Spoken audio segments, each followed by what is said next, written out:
Good morning. Good morning. My name is Laura Keith King, and my pronouns are she and her. Welcome to the Unitarian Universalist Church of Pensacola. We are so glad that you are all here. We have a very special presentation for you today, led by Quinn-Gleich Quinn, and we will be introducing you to 8 very special Unitarian women. And now for our special weekly announcements. We have quite a few. We had a wonderful fundraising concert last Sunday afternoon with Bobby Van Dusen, who generously gave of his time and talent to a robust crowd of about 90 people. Appreciation is given to the core planning team. Nancy Hagman, the organizer, Erin Renfro, who made the flyer and tickets, Barbara Wright for publicity and food prep, Kate Wolverton and Penny Featherstone for food organization, Laurie Winterberg, who was the guide of the fundraising planning, and Rose Kuhn for ticket sales. We also had help from our faithful Michael Newcomb, Jack Wolverton, Katie Taylor, Tara Creighton, and the bartender who donated his time. We all did, Jarrett Northrup. There were also a bunch of people who did table setup and takedown. And we thank you, even though you're not mentioned by name. You know who you are, and you are not forgotten. And I think all of us who worked on it would like to know we made $1,400. The hiring committee has news about the office administrator position. We had several excellent applicants, and we wished we could hire them all. We think that many of you will be very pleased to know that Honor Bell will be restarting work with us after an absence of 7 years.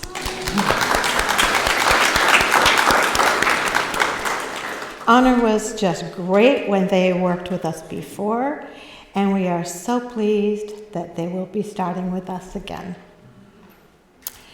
We are still looking for childcare providers. This is a paid position for Sunday mornings, so if you know of anyone who may be interested and appropriate, please pass along the information. Complete information is posted on the lobby bulletin board. Coming soon, another lunch out after church, Sunday, March 24th, 12 to 1:30, location to be determined. Many of us have enjoyed having lunch together after church, and it's been fun and a great way to know your fellow members and visitors. Some of our friends and members have requested that we do it again. On past occasions, we've been meeting at Everman's Co-op, but we have been asked to find some different locations for variety, and I am organizing it, Laura Keith King, so see me for suggestions and RSVP. Today, we are joining to share a toast honoring Jerry Donnelly after the Sunday service. Mary Lee is here to join in the red wine toast. Mary Lee, are you here? Where are you? I can't see you. There she is. We're so happy to have you here today. We will share our memories of Jerry and laugh together while remembering his humor and spreading his ashes in the memorial garden. Next Sunday is Sunday Sweets, so bring your money and enjoy the delicious desserts. On Saturday, March 16th, UUCP will have a fundraiser to celebrate Pi Day. This celebration will not be to celebrate the mathematical constant, but to determine the circumference of a circle, but will celebrate delicious pies baked by the best bakers at UUCP. This will be a lunch celebration of pies starting at 11:45 a.m., not p.m., no. A $10 donation per person will go to the general operation of UUCP. Please be ready to meet with your UUCP friends and enjoy lunch eating pies. Reservations and ticket sales will be taken after the service. And one last announcement. On Friday, March 29th, starting at 6 p.m., there will be a Women's History event here highlighting the struggle for abortion rights in Pensacola and UUCP's involvement in that struggle. There will be a panel discussion featuring our own Paula Montgomery and other local figures, as well as a short film. Please join us Friday, March 29th at 6 p.m. here for this important event.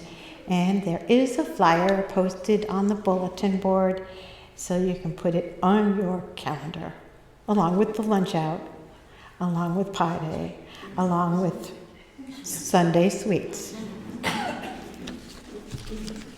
And that concludes our announcements. And now Nancy Hagman will come up to light a candle for Jerry Donnelly.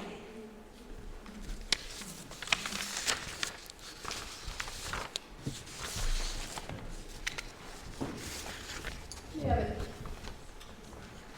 is this working? Yeah.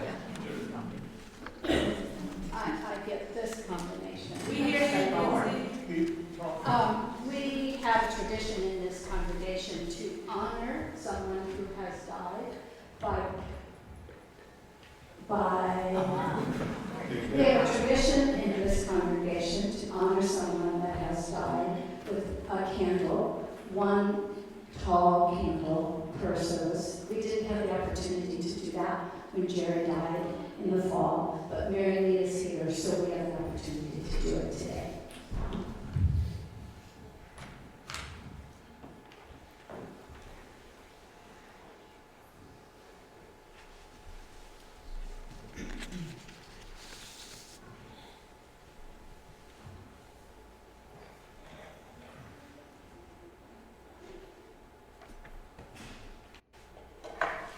Thank you, Nancy.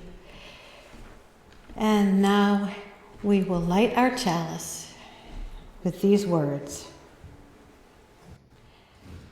To acknowledge our ancestors means we are aware that we did not make ourselves, that the line stretches all the way back to God or the gods.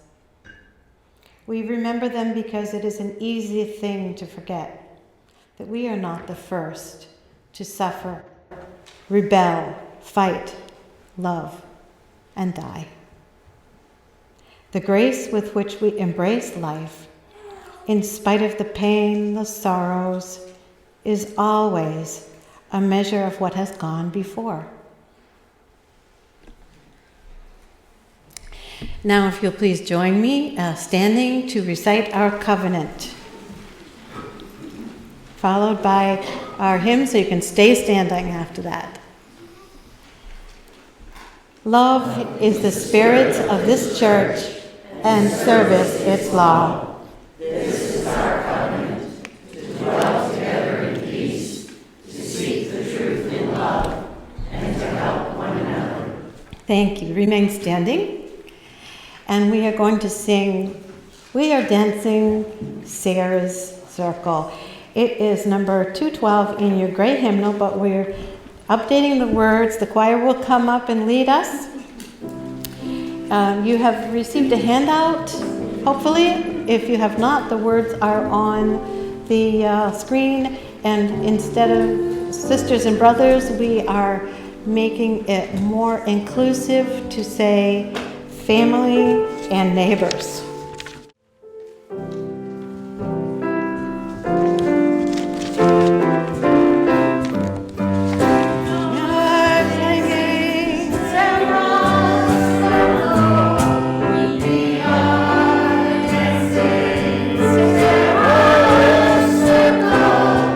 We are dancing, Sarah.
This church is supported solely by its members and friends and our acquaintances who come to our fundraisers.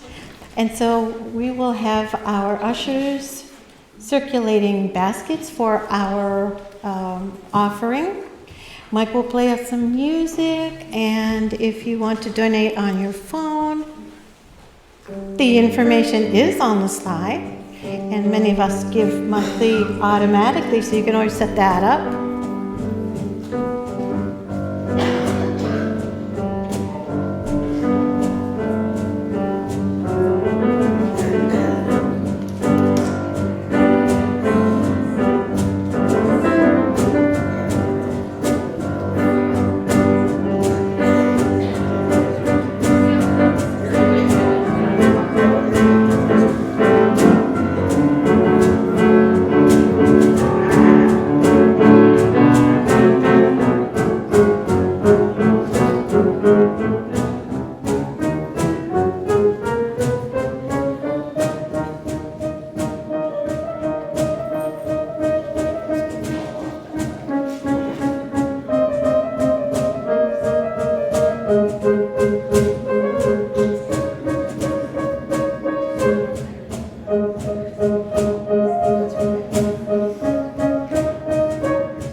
To introduce Pat Gleich Quinn, who organized all of this morning, and I wish I had a better introduction for her, but here she is.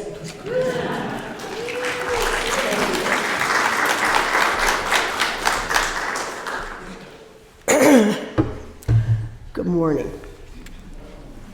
I have to start with a caveat. I'm getting over bronchitis. I am not contagious, but sometimes breathing and talking at the same time get difficult and ends up being a cough. So I will try not to make that happen if it does. But just you may have to put up with a coughing fit. So this morning, I am really, really happy to be able to, come on, go back. To be the facilitator of this program.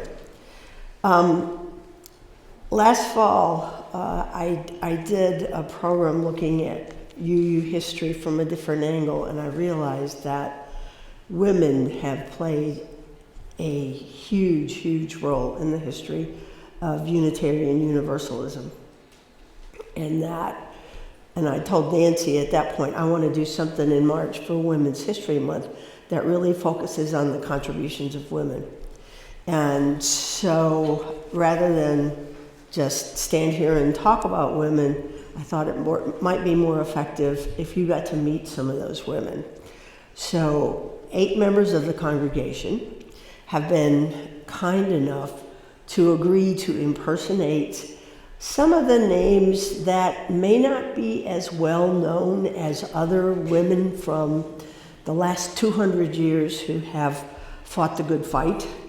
But these are women who have made significant contributions, not just in social movements and working on civil issues, but have made contributions within the more theological aspects of Unitarianism and Universalism, because we have to look at them as 2 separate branches that came together in the 60s. So some of the women come from one branch, some come from another, but there were very many similarities. So we can't really call them UUs if we go back and want to be accurate historically, but they came from both branches. Now, some of the leaders whose names you know, Elizabeth Cady Stanton, the rest of them have kind of left me at the moment. We're also UU. We know more about those women, but I wanted us to get a chance to meet some of the lesser known. Just by way of background, typically when we talk about the women's movement over the last 200 years, we talk about it in waves. And each wave of the women's movement had a particular focus. The first wave that lasted from 1848, from the gathering of women for the first time, and ran through 1928, was a real focus on women getting the vote. Now we know that women got the vote nationally in 1920, but there were some states that didn't allow women to vote. So we look at this first era of women's suffrage as part of the first wave. The second wave was feminism, the pill, and the ERA. Now the ERA is particularly, do we remember the ERA, some of us? Yeah, the poor ERA. The ERA is particularly significant because the song that you heard in the prelude, we'll be singing at the end, from Margie Adams, was enshrined in the Smithsonian as an anthem of the movement from the second wave. The third wave, which historians are now calling 1990 to 2012, was focused on a redefinition of gender roles and gender identity. That's a big change. The fourth wave, starting in 2012, includes the Me Too movement and other types of social activism. So I say this because women have been at the forefront of social movement within the United States and have represented well our particular tradition and continue to do that. The 8 women you're going to meet today are members of this large group of UU women who were exceptions to the expectations of what many people thought women should do and thought women could do. It's important to look at both should and could. If a woman is not seen as legitimately able to do something, then there's not a way for a woman who does something that goes beyond people's expectations to be a role model for her community, for her peers, and for generations who come after. So it's important that within the context of this idea of could do and should do, the women you're going to hear from today exceeded expectations. And we have women who are exceeding expectations today. So there are women who are following these trailblazers. One of the most overt things that would be a flagrant violation of expectations of what women should do is ordination. We know there are still religious traditions who do not allow women the position of ordained. And again, it makes me proud to be you to stand here and tell you our tradition led the way. I found a piece that was written by a student at Meadville Lombard Theological Seminary in Chicago, and she had researched this question of ordination of women. And in 1910, which these are data she found, in 1910 there were somewhere in the neighborhood of 700 women across various mainline traditions who were ordained, who were official sanctioned. 150 of those were you or yous. Wow. not quite UU yet, but U's or U or U's. I mean, if you look at a faith group, which is less than 2% of the population, to know that we were such a significant percentage of women who were ordained, and we certainly outperformed.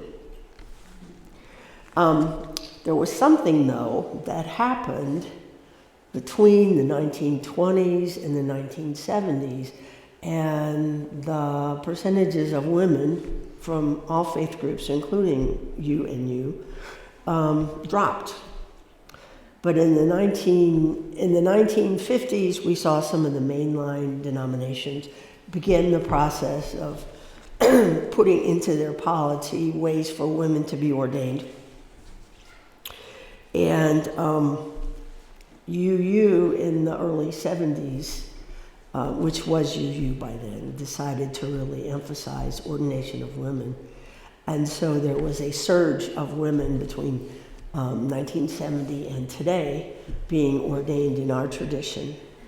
And the article that I found kind of stopped at the year 2000, but as of 1999, over half of the ordained ministers in UUA were women. And that far, far, far exceeds any other tradition. So we have expanded what women can and should be able to do. So just to give you that little bit as background. Now, to get to the part, well, there's one other thing I want to say. There we go. As a denomination or as an association, UU has also made a real effort to find women, some of the historic figures who have contributed both within the church setting and in society in general. And the History and Heritage Society has a whole section on women's accomplishments. There's a timeline of 25 pages of fine print of women who contributed. And so there is both background and examples to provide. Okay, we've gotten to the end of me. So the first woman I'm going to introduce to you is Maria Cook. Maria was the first woman to be recognized as a Universalist preacher. And May O'Shea is going to bring her story to you.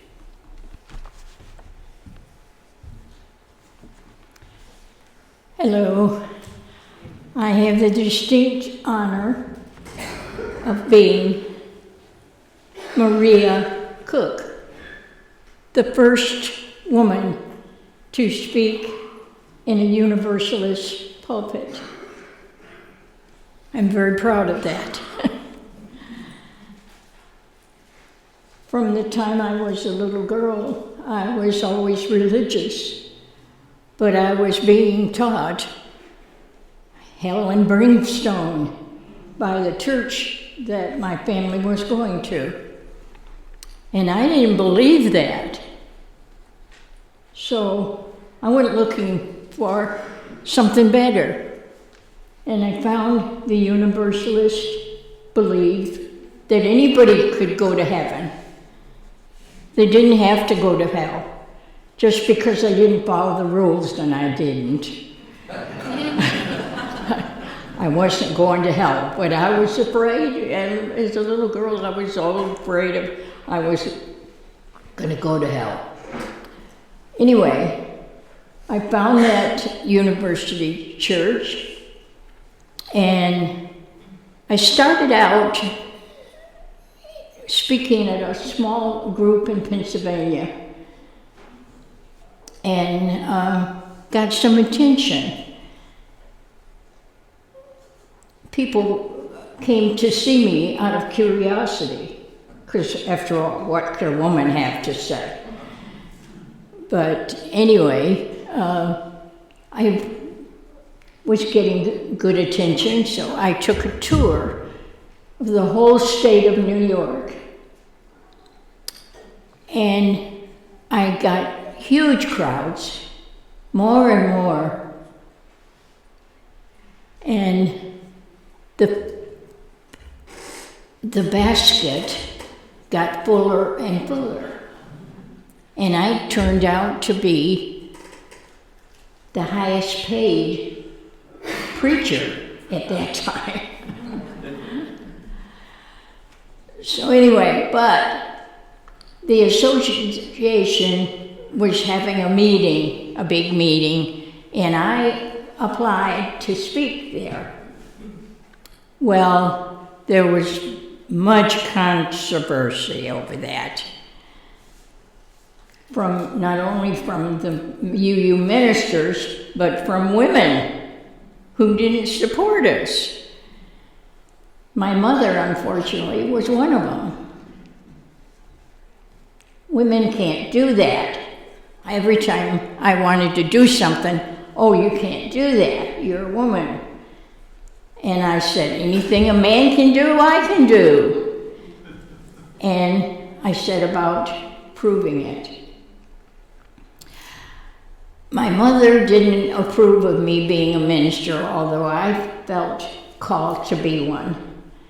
My mother didn't approve, like I said, but she didn't try to stop me because she knew that I was stubborn, and if she tried to stop me, I would just dig my feet in and fight harder to do what I wanted to do, because that's what I'd always done. Anyway, I got lots of controversy, and somebody filed a charge against me, and I got charged with vagrancy, if you can imagine. Well, I was staying with friends, and I had a bed to sleep in, so they couldn't see I was homeless. And my father had died and left me some money, so they couldn't say I was broke either. So that didn't work. So they ended up charging me with contempt of court. And they locked me up. And I began to preach to the prisoners and converting them. They were becoming Universalists. So they didn't keep me in jail very long. They let me go. But I went on another tour. Didn't do as well this time. I tried to get to establish a Unitarian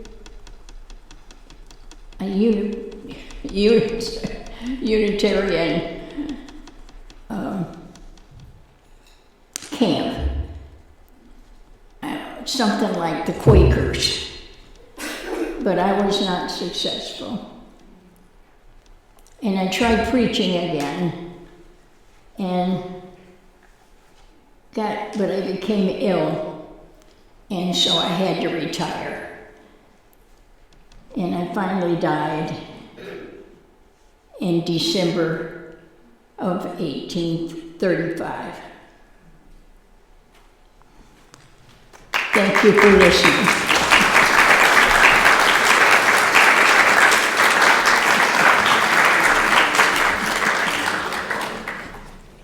May, I'm so glad you were able to come back from beyond and be here with us today. I'm trying to introduce the women chronologically. So the next woman we're going to meet is Lucy Stone, whose name might be a little bit more familiar. She was very active as an orator an abolitionist and a suffragist, and she was a promoter and organizer of women.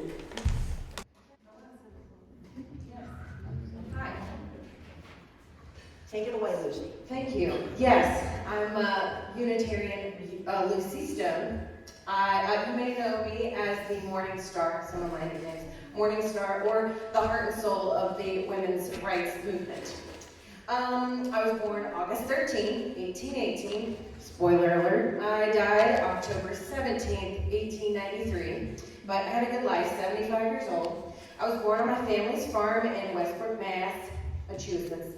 8 of 9 children, so big family. We were good though. We were blessed growing up. I did witness at a young age though injustice against women, and so did my mother. I think she kind of pointed it out, Hannah Matthews. She contributed to the family income by selling eggs and cheese from our farm.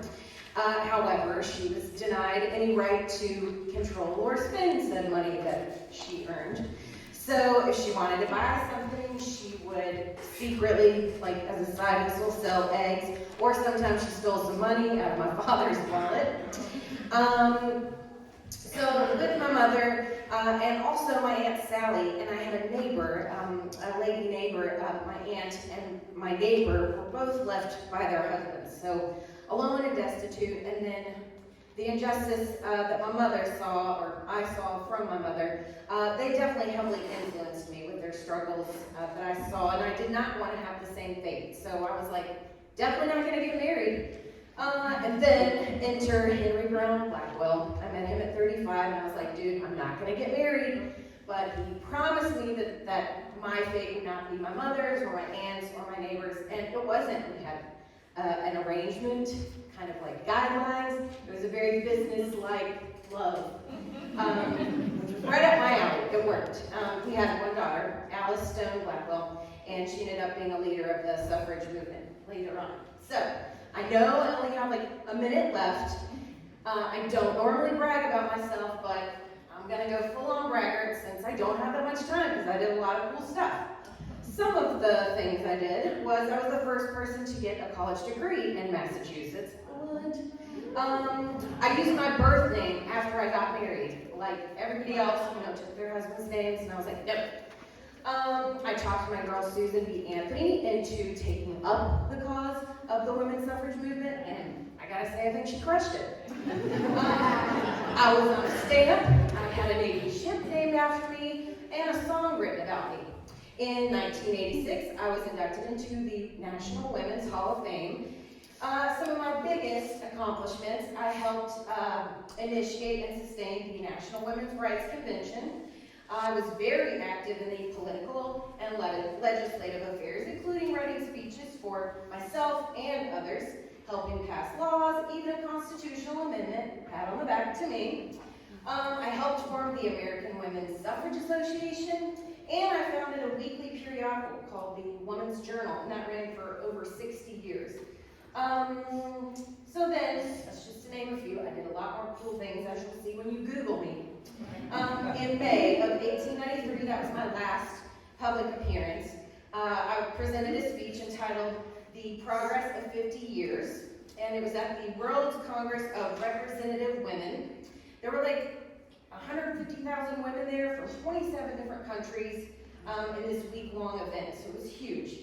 And I'd like to leave you with probably my favorite quote from that speech. I said, I think with never-ending gratitude that the young women of today do not and can never know what price their right to free speech and to speak at all in public has been earned.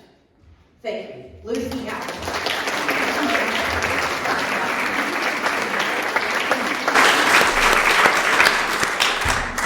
Thank you, Lucy. And you have every right to brag. The next woman I'm happy to introduce is Frances Ellen Watkins Harper. She was an American abolitionist, suffragist, poet, temperance activist, teacher, public speaker, and writer, just to mention a few things that she did. Good morning. I am Frances Ellen Watkins Harper. I was born in February of 1825 in Baltimore, Maryland, which was then a slave state. I am a proud Black woman. I was a Unitarian, an abolitionist, a suffragist, a poet, a writer, a temperance activist, a teacher, a public speaker, and a mother.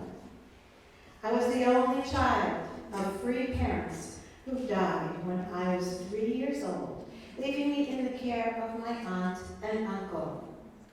I went to the Watkins Academy for Negro Youth, which my uncle had established in 1820.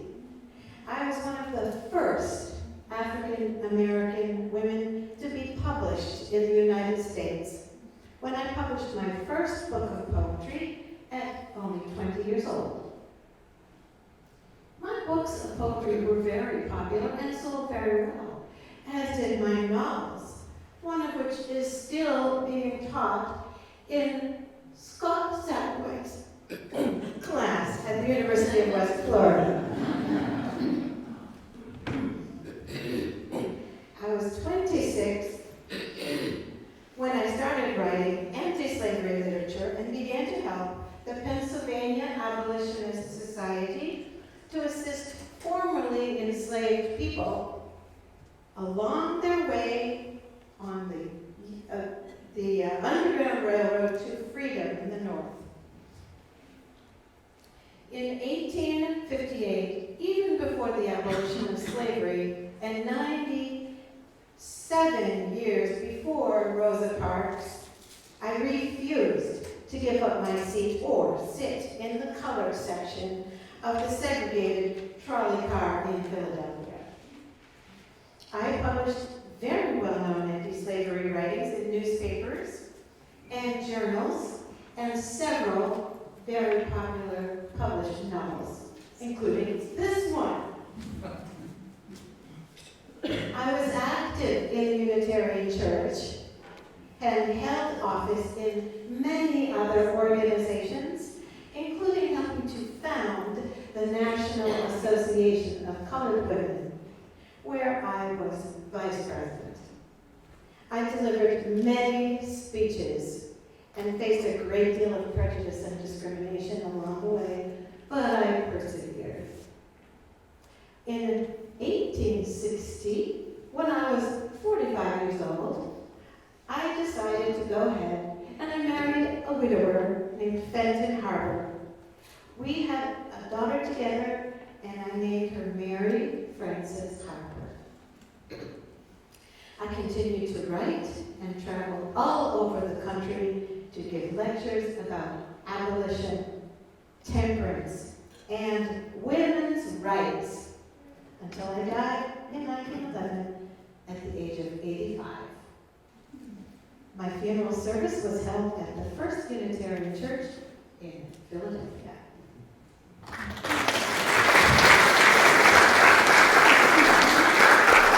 Thank you, Francis, for doing this.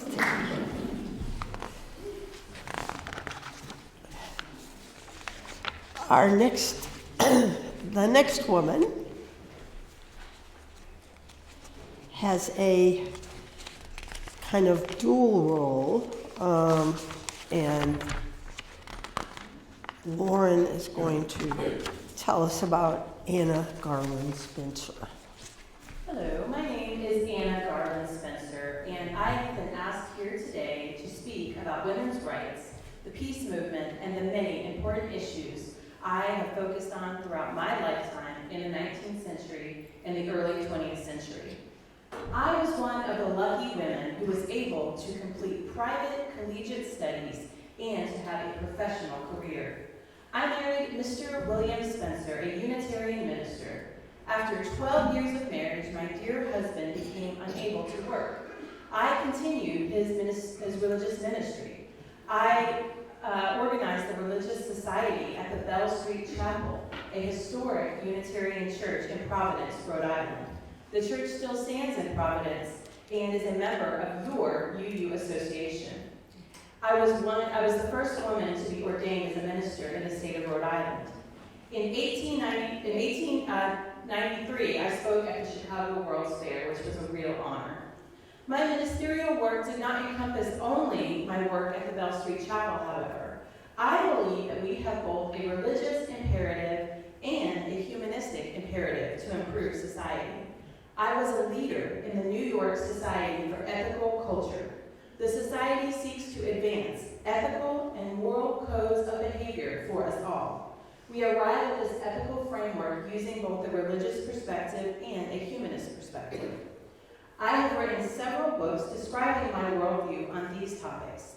One of the issues about which I'm most passionate is women's rights. During my lifetime, I have seen women engaging in the workforce and in the public sphere more than they did in the past. In order for women to make use of their natural capabilities, they must have access to quality educational opportunities and must be given the venue to apply their talents. Some of my contemporaries believe that the family structure hinders women, who historically have borne most of the burden of household affairs and child-rearing. On the contrary, I believe that the family institution can serve as a model for the larger society. The family is an extremely important institution, as the family structure accommodates leadership roles for women, and as women are supported in equality by their partners and other family members, these changes will influence other sectors of our society. I have taught and lectured about these issues at many institutions of higher education, including the University of Wisconsin and Meadville Theological School, as well as the New York School for Social Work, where I was the Associate Director. I'm pleased to be with you here today at UUCP.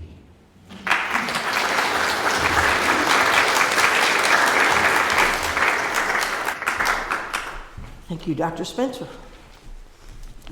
Our next person, Dr. Sarah Josephine Baker, was a physician notable for making contributions to infectious disease control through public health, especially working in immigrant communities within New York City.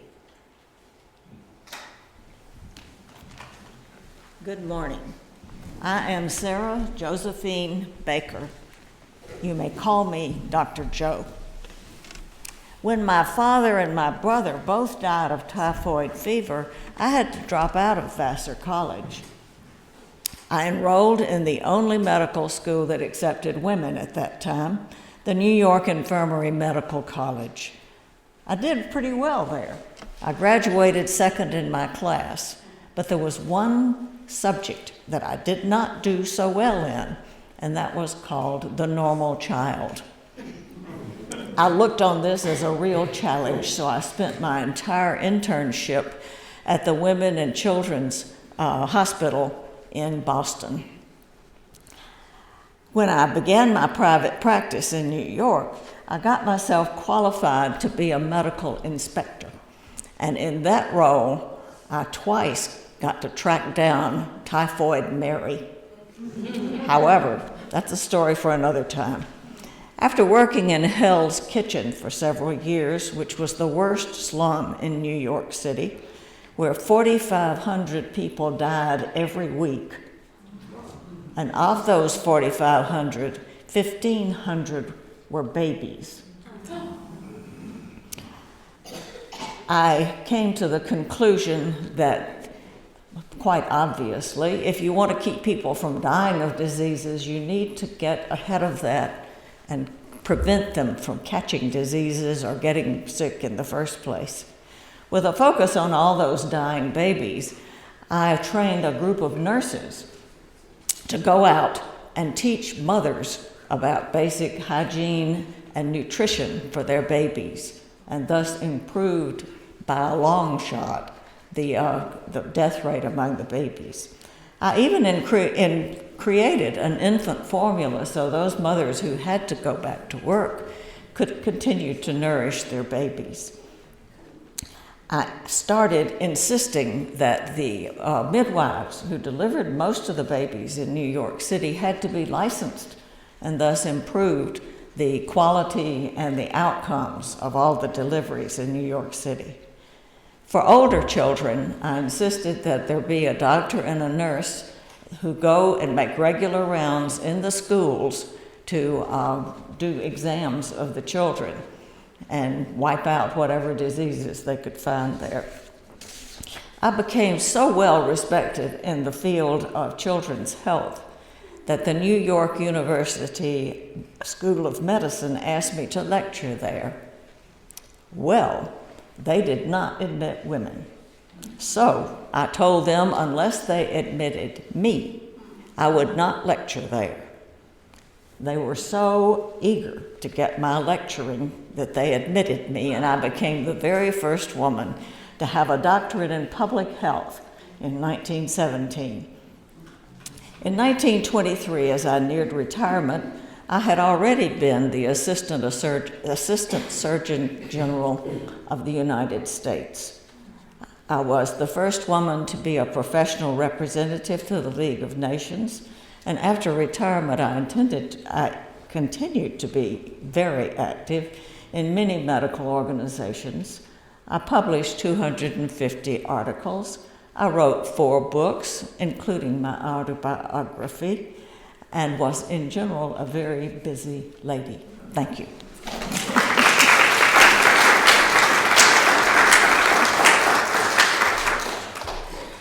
Dr. Baker, thank you so much. And before you go back to the great beyond, I'm wondering if maybe you could have a chat with Florida's Surgeon General? Yeah.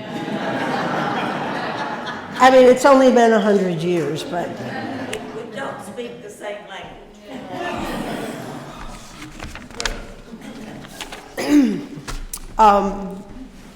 The next woman I will introduce, Anna Rosenberg, has a personal connection.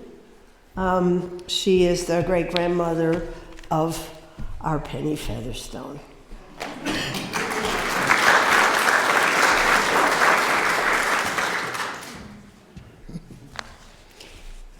Hello, my name is Anna, and I was born in 1879 in the Russian Empire. Tsar Alexander III made life very difficult for Jews. We were confined to where we could live, what we could do, and then our land was taken from us. My parents decided when I was a teenager that we would immigrate to America. In America, we lived in Washington, D.C., in a community with other Russian Jews. But I knew it was important to adapt to our new culture. I met and married Charles Rosenberg in 1897. He was a kind and gentle man, and we had our only son, Isidore, in 1898. As Isidore grew and became more independent, I joined the National American Women's Suffrage Association. Alice Paul and the association planned a big parade in Washington for one day before the inauguration of President-elect Woodrow Wilson. It was good planning because many people had come to Washington for the inauguration. On March 3rd, 1913, that is 111 years ago today, there were bands, parade floats, and women mounted on horses, in addition to over 5,000 women marching. Some carrying signs. Mr. President, how long must women wait for liberty?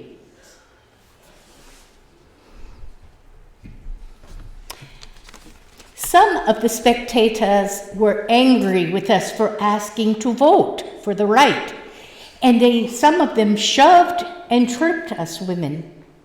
By the end of the day, over 100 women had gone to the hospital for injuries.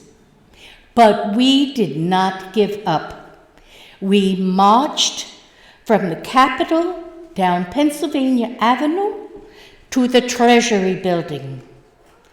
The newspapers covered our story, which made us even more visible. And it also lit a fire in our bellies. In 1919, the U.S. Congress signed the 19th Amendment, allowing women the right to vote. And in 1920, women were able to vote. I am so proud to be a part of this.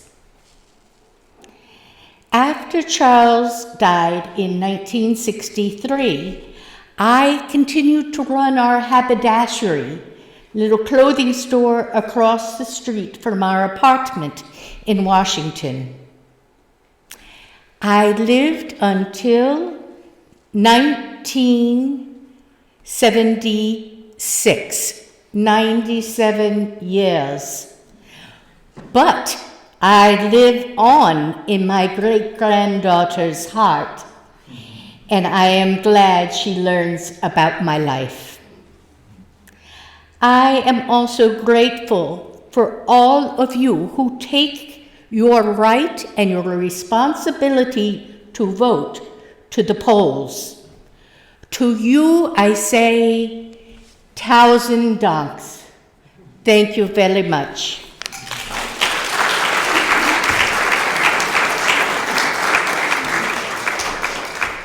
Thank you, Anna. Our next woman, who we will hear from today, Malvina Reynolds, worked in a slightly different sphere. She was a political activist, a composer, a singer of folk songs.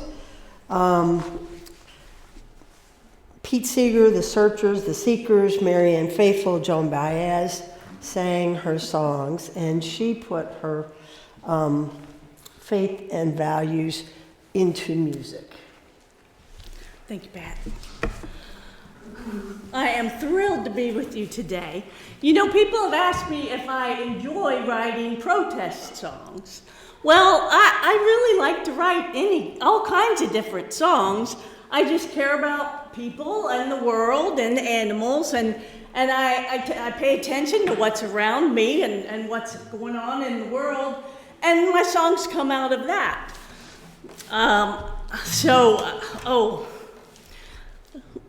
You know, somebody has called me a revolutionary. I kind of like that. You might have even heard that I'm bisexual and polyamorous, way ahead of my time. We won't get into all of that, but I will tell you that I was married for 40 years to the love of my life, Bud, and we had a daughter, Nancy, and I wrote this song for her.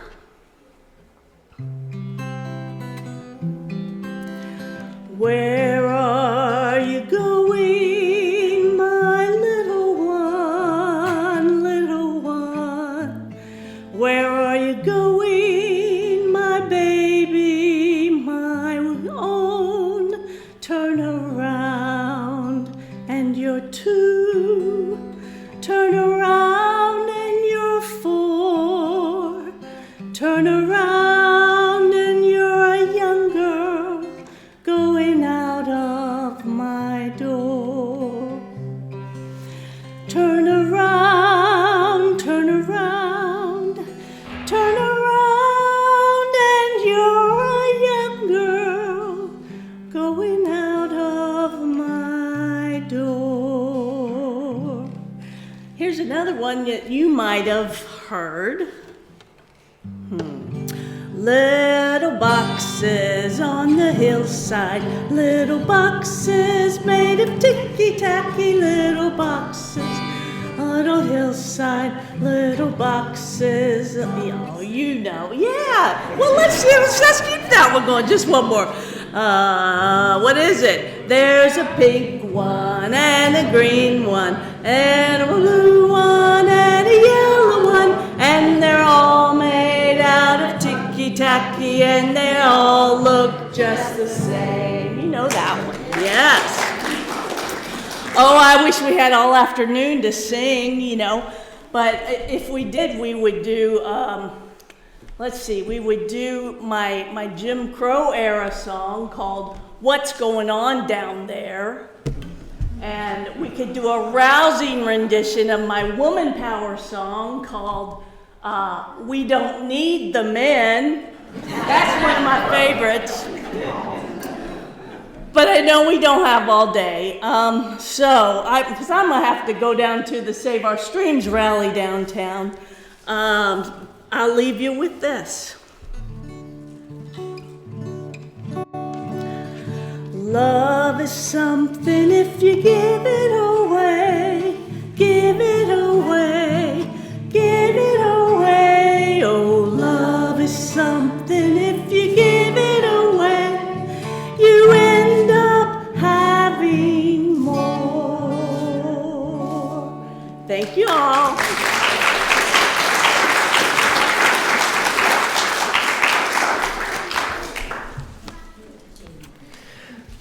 So the first 6 women were East Coasters. Malvina was a West Coaster, and you know, they left coaster or West Coaster, they expressed themselves a little differently. To geographically as well as chronologically spread around the women we have. The last of the 8 women is Virginia Durr, who she was an Alabamian from Birmingham. And we will get to hear of her experiences as a UU in the South, working at a time when civil rights had come to a more public stance. Good morning. I'm Virginia Durr, and it seems like from listening to these other esteemed ladies that I am the first one from the South. I think I also lived longer than any of these other women. I made it to 95. I was born in 1903 and died in 1999, so I essentially covered the entire past century. And I was pretty active during most of that time. I was born in Birmingham, Alabama, to a nice, respectable, but not really wealthy family. My father was a preacher. He was a Presbyterian preacher. Well, when I got older, they wanted me to find a good husband naturally, so they sent me up to Wellesley College in Massachusetts. And they expected me to come back with a husband and become a good Southern belle. Well, the first day that I was at Wellesley, I got the surprise of my life. At supper, we were told that we had to sit with the colors. Well, I couldn't believe it. I never heard of such a thing. I said, well, no, I'm not going to sit with a colored person. What are you talking about? And they said, well, that's the rule here at Wellesley. The races have to mix, and if you don't go sit with that colored girl over there, you're out of here. Well, I sat with that colored girl. And that was the beginning of my change. As a matter of fact, that sort of cracked open my perspective because I thought, well, people up here seem to think differently than I've been raised, so maybe there's something I can learn from this. Do you know, years later, I was born Foster, but then I married Clifford Durr, so years later, they call that a Virginia Durr moment. Really? Wellesley call that a Virginia Durr moment, and do you know, psychologists have since studied Virginia Durr moments, a moment in life when something cracks open your perspective and changes the way you see things. Maybe some of you have had Virginia Durr moments. Well, my family wasn't wealthy, as I said. My dad was a preacher, but he wasn't quite fundamentalist enough.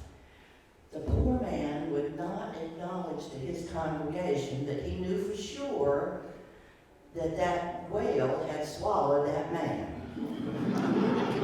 And they booted him out. So that meant our station in life changed a little bit for a while, and I had to leave Wellesley.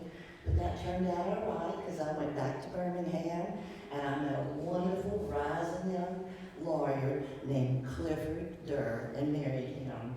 And we went up to D.C., where we worked with the FDR during the New Deal and the Progressive Movement. And I became very good friends with Eleanor, and she and I worked together. And my big thing that I worked with her on was to fight against that toll tax. That toll tax had been keeping down not just black people, but also women, and stopping them from being able to vote. And that was very important to me. She and I worked very closely on that, and also we were founders of what became an important organization, the Southern Conference for Social Welfare. And I was vice president and one of the founders, and I also worked particularly with the civil rights part of that. Well, that was, of course, in the 30s, and some of the things happened I don't have time to tell you about, but we wound up back south in Montgomery during the 50s and 60s, where Montgomery was, as you know, a very important center of civil rights and activism. And our home became one of those centers. People from all over, activists from all over, came and stayed at our house. And we gave them home hospitality and helped them along. And I'm telling you, I have never made so many eggs and bacon and biscuits in my life as I did during that period. Well, Rosa Parks became a good friend of mine, and that started because she was my seamstress. She was a wonderful seamstress. Did y'all know that? She was a wonderful seamstress, and she and I sometimes sewed together. I had several girls by then, and when she refused to sit down in that bus and went to jail, and you know, of course, that when she refused to do that, that touched off the bus boycott that lasted a whole year and really transformed not just Birmingham, but had a huge impact on the entire civil rights movement. Well, Cliff and I and the head of the NAACP, we're the ones that went and bailed her out of jail. So we were very, very close. Now, I lived a long time after that. Cliff only made it to 75. I made it to 95. And during that time, most of that time, I stayed active, writing and talking all over the country. And one of the things that I said over and over again is that America was spending too much money on military and armaments when we needed to be spending more of it on human needs. Well, there's a lot more I could tell you, including about some of the trouble Cliff and I both got into, naturally. But I don't have time, but I will tell you that I have written an autobiography, which I published at age 85, and that autobiography is available in your library, and it's called Outside the Magic Circle. Now, the magic circle is what was referred to for the white people, particularly prominent white people in the Birmingham region. And of course, that circle included women that were supposed to be submissive and follow the rules of the time. I chose otherwise.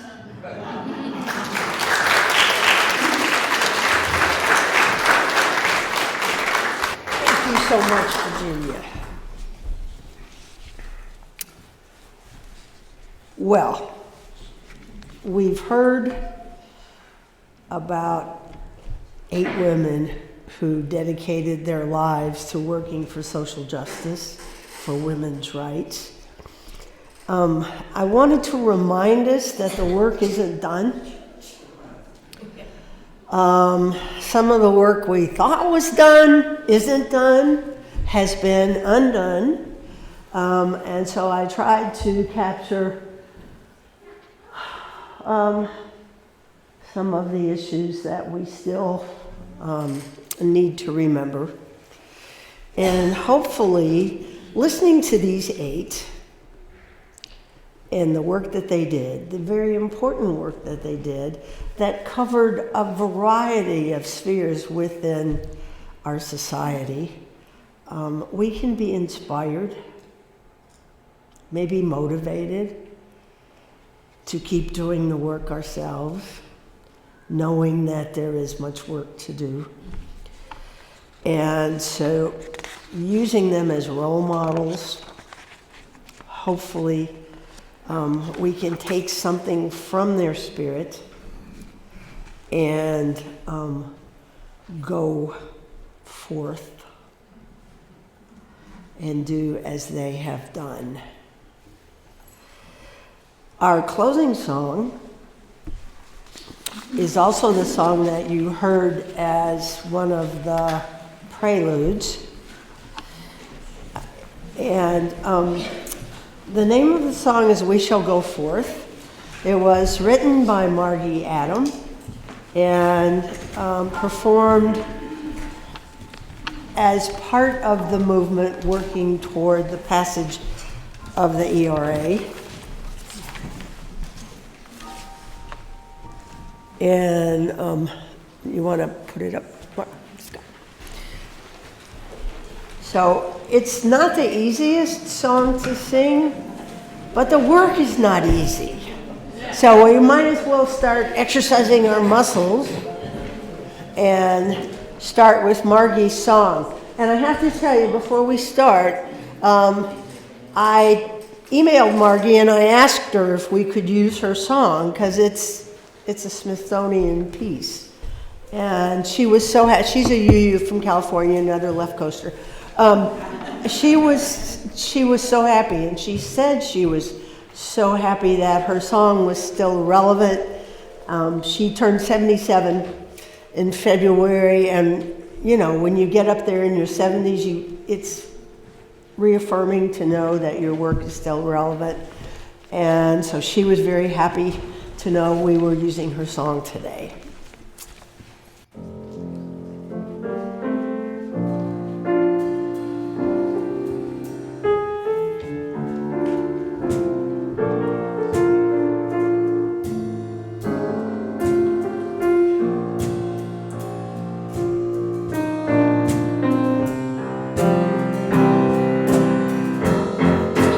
Shall go forth from this place.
Before we do closing words, two things. One, after we get finished with the service, we'd like to, if all the women could come up, we need to have some photos.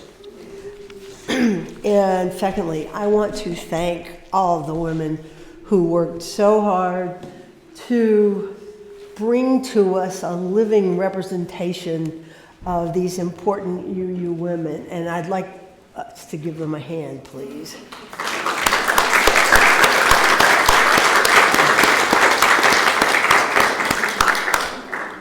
All right, closing words. Can you hear them? Can you hear the whispers of our ancestors? Remember, Their stories are in these walls, in our bones, in the air that we breathe. Their stories are the touch of a calloused hand, in the melody of songs we hum while washing dishes, in remembered faces. Hear the whispers of the ancestors, how their stories touch our lives and call us into becoming. Go in peace and spread the word.